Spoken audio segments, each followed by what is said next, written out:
I'm at the Lansing River Trail in Old Town, or I guess you could say what's left of it, where portions of the walkway have been completely covered by the Grand River. Now, flooding like this along rivers is only expected to worsen with tomorrow's thunderstorms. Once you've set up your profile on their app, you're ready to let your eyes pick up the check.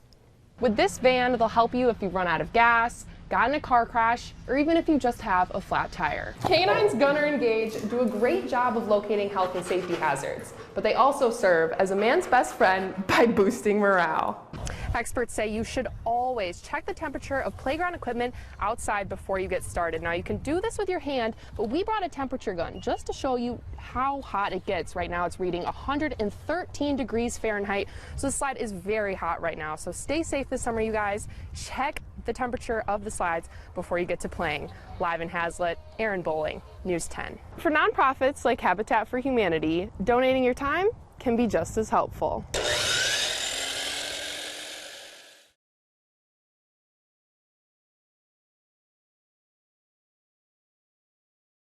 I'm at the Dietz family farm on Dietz Road. This is a 6th generation farm, with the barn right behind me being built before the Civil War. 5th generation farmer Tim Dietz walked me through the damage. It was my great grandfather established this farm back in the 1830s. So that's something that, money can't replace. So that one probably hurts the most. Although thankful no one was injured, the Dietz family lost 3 barns, farming equipment, crops, cars, and their home. Loss is roughly estimated to reach $1 million. We got the tornado warning signal on the phone. As I was swiping it away, the windows blew in, and we hit the ground. My wife and her friend ran because my daughter and her friend were upstairs in the bedroom. The family sat huddled in their hallway, safe from the solid objects that pierced through their walls. There's 2x4s embedded right in the wall. We've got a spot where sheet metal came through the wall, and if somebody had been sitting in the bathroom, I'd have decapitated them. Yeah, it's tough to look at. It's something we've always been very proud of, right? Taking care of the property and just having that heritage. A lot of years. And it's not going to look the same, right? Now, if you take a look behind me at this red car, that's actually where their garage used to be, and you'll also be able to see some food in boxes, which was brought by their close family and friends to help them start packing up their memories and heirlooms. Tim Dietz says the tight-knit community is the best part of living in a small town. In Williamston, Erin Bowling, News 10.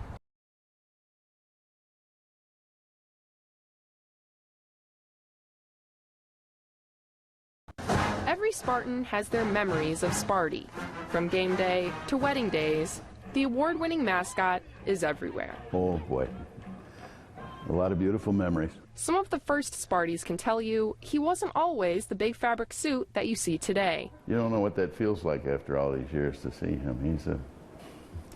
He's a little worse for the wear, but he's my same guy, and we loved him dearly. Bruce Kefchin was Sparty from 1969 to 1971, back when it was made of papier-mâché and fiberglass. Michigan State is a special place. Everybody is friendly and everybody gets along, and you tried very hard to put on a good show and conduct yourself in a manner that people would be proud of you. Standing at about 5 feet tall and weighing 40 pounds, he says the experience of wearing Sparty was both physically and emotionally larger than life. As you can see, it's top heavy.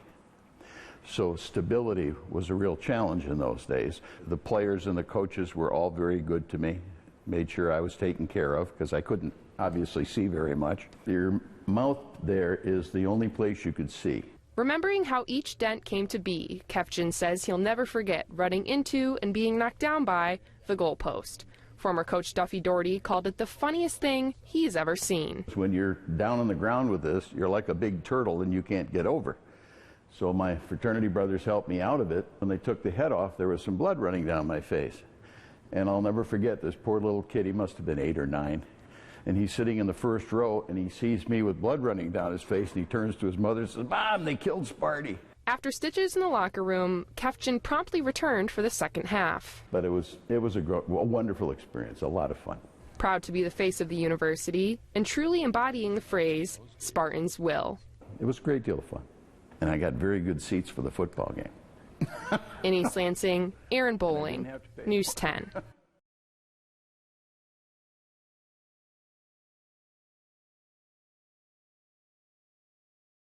She was bright, she was beautiful, felt everything for everyone. She would do anything for anyone.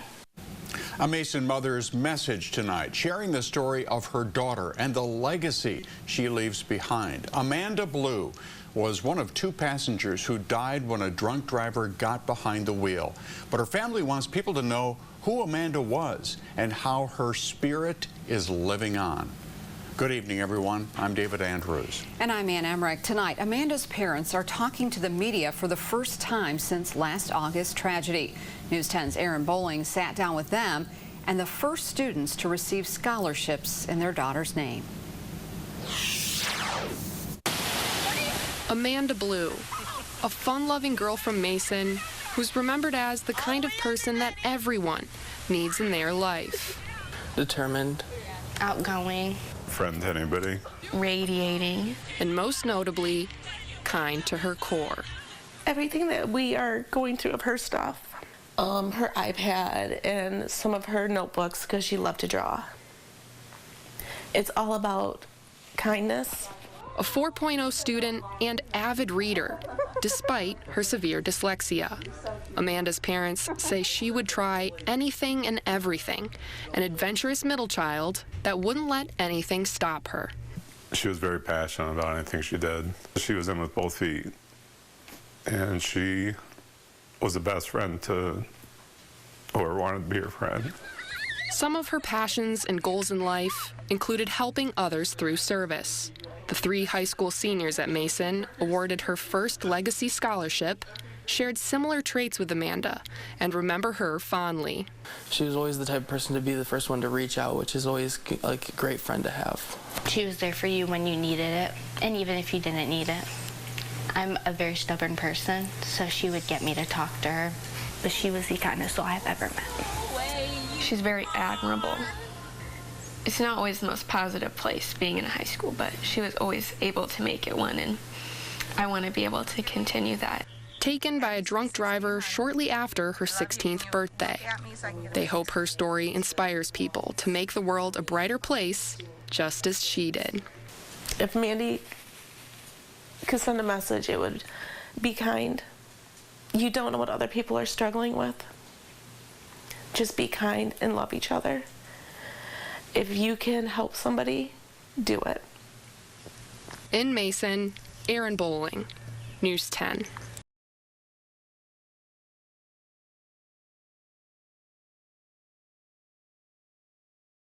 With 5 loved ones at a plot in Deepdale Memorial Gardens, Jamie Burgess has been trying to lay to rest her cremated brother for 3 months. She says she's been met with high costs and poor communication, leading to even bigger frustrations in their time of grief. I wasn't getting anybody to take my call. I wasn't getting anybody to return my call. After 18 days, my brother and I drove here so that we could talk to someone. The company that owns the graveyard declined an interview, but told News 10 they are currently in the process of assessing damages. They say with a brand new leadership team, a roofing company will be at the site next week. A bit late for Burgess, who says staff is aware these problems have been impacting her family for years. And I said, well, I can tell you what I've read online says that you take people's money, but you don't follow through with it. That mausoleum is just beyond ridiculous. The company that owns this property tells me that this building is about 100 years old and that most contractors in the area don't have experience dealing with the material. My biggest complaint is my mom very well could die before she sees her son placed in something that her family has owned since 1977. My mother asks me about it almost every day. She has dementia, and she's had a stroke. Burgess says the wrong name was etched into her nephew's bench 3 years ago, a mistake that has yet to be corrected. Her family has 6 more spots in their plot, making her fearful but determined to turn things around. Go elsewhere. We don't have a choice. Our only choice is either divide where our family members are or go after them. Riddled with potholes, covered headstones, and overgrown bushes, Burgess says she would just like to see the cemetery restored to the dignified final resting place that it once was. In Delta Township, Erin Bowling, News 10.